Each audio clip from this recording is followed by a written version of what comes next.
பீகார் தேர்தலில் வாக்கு எண்ணிக்கை தொடங்கி இருக்கிறது. பீகார் மாநில சட்டசபை தேர்தலுக்கான வாக்கு எண்ணிக்கை இப்போது தொடங்கி இருக்கிறது. பீகார் மாநிலத்தில் பதிவான அந்த 243 தொகுதிகளிலும் பதிவான வாக்குகளை எண்ணும் பணிகள் இப்போது தொடங்கி இருக்கிற சரியாக 8 மணிக்கு தொடங்கும் என்று அறிவித்திருந்த நிலையில் வாக்கு எண்ணிக்கை தொடங்கி இருக்கிறது. அங்கே இருக்கக்கூடிய அனைத்து வாக்கு எண்ணும் மையங்களிலும் ஒரே நேரத்தில் வாக்கு எண்ணிக்கை தொடங்கி இருக்கிறது. அடுத்தடுத்து சுற்றுகளாக வாக்குகள் எண்ணப்பட இருக்கின்றன. கடந்த 2 கட்டங்களாக நடைபெற்ற தேர்தலில் பதிவான வாக்குகளும் இப்போது எண்ணப்பட ஆரம்பித்திருக்கிறார்கள். கிட்டத்தட்ட நவம்பர் 6, நவம்பர் 11 என்ற 2 கட்டங்களாக அந்த மாநிலத்தில் தேர்தல் நடைபெற்றது. கிட்டத்தட்ட ஒரு 7 கோடி வாக்காளர் இருக்கின்ற அந்த மாநிலத்தில் ஏறத்தாழ ஒரு 67% வாக்குகள் பதிவாகி இருந்தன. பீகாரில் இருக்கக்கூடிய இந்த 38 மாவட்டங்களில் இருக்கக்கூடிய 46 மையங்களிலேயும் இந்த 67% வாக்குகளை எண்ணும் பணி தொடங்கி இருக்கிறது.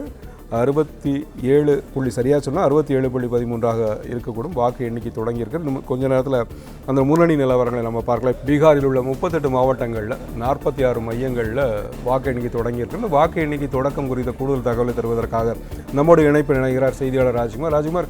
வாக்கு எண்ணிக்கை பீகாரில் தொடங்கி இருக்கிறது. அங்கே இப்போ எப்படி இருக்கிறது? உங்களுடைய கூடுதல் தகவல்களை நீங்கள் சொல்லலாம். பீகார் சட்டப்பேரவை தேர்தலில் பதிவாகி இருக்கக்கூடிய வாக்குகளை எண்ணக்கூடிய பணிகள் தொடங்கி இருக்கின்றன. சரியாக 8 மணிக்கு பீகார் மாநிலம் முழுவதும் இருக்கக்கூடிய 38 மாவட்டங்களுடைய 46 வாக்குகள் எண்ணும் மையத்தில் தற்போது வாக்கு எண்ணும் பணி தொடங்கி இருக்கின்றது. பீகார் சட்டப்பேரவை தேர்தலை பொறுத்தவரை 2000க்கும் மேற்பட்ட வேட்பாளர்கள் போட்டியில் இருந்தார்கள். முதலமைச்சராக இருக்கக்கூடிய நிதிஷ்குமார் பாஜக அணியின் சார்பில் தற்பொழுதும் போட்டியில் இருக்கின்றார். அதே போன்று தேஜஸ்வி யாதவ் காங்கிரஸ் இடதுசாரிகளோடு கூட்டணி அமைத்து அங்கு போட்டியில் இருக்கின்றார். பீகாரை பொறுத்தவரை பெண்களுடைய வாக்குகளை யார் பெறுகின்றார்களோ அவர்கள்தான் வெற்றி பெறுவார்கள் என்பது ஒரு எழுதப்படாத விதியாக இருக்கின்றது. ஏறக்குறைய 1,40,00,000 பெண்கள் மட்டும் மகளிர் சுய உதவி குழுக்கள் இருக்கின்றார்கள். இதுவரை பெண்களுடைய வாக்குகள் நிதிஷ்குமாருக்கு மட்டுமே பதிவாகி வந்த நிலையில் கடந்த ஒரு ஏறக்குறைய 20 ஆண்டுகளாக பீகாரினுடைய அசைக்க முடியாத முதலமைச்சராக நிதிஷ்குமார் இருந்து வருகின்றார். அதை அசைத்து பார்ப்பதற்காகத்தான் பெண்களுக்கு மாதந்தோறும் 2,500 ரூபாய் உட்பட பெண்களுக்கான பல்வேறு நலத்திட்டங்களை அறிவிப்புகளை வெளியிட்டு தேஜஸ்வி யாதவ் தலைமையிலான மகா கத்பந்தன் என்கின்ற இந்தியா கூட்டணியும் போட்டியில் இருக்கின்றது. சரியாக 8 மணிக்கு வாக்குகள் என்ன தொடங்கி இருக்கின்றார்கள்.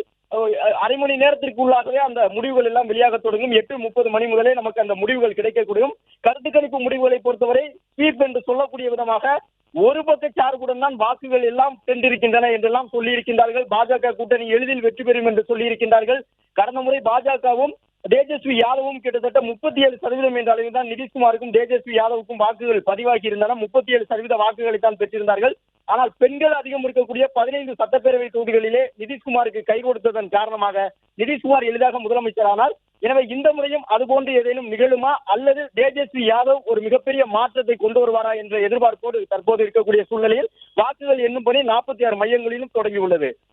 பிளே ஸ்டோர் மற்றும் ஆப் ஸ்டோரில் இருந்து பாலிமர் செயலியை QR கோடு மூலம் பதிவிறக்கம் செய்யுங்கள். செய்திகளை உடனுக்குடன் பெறுங்கள்.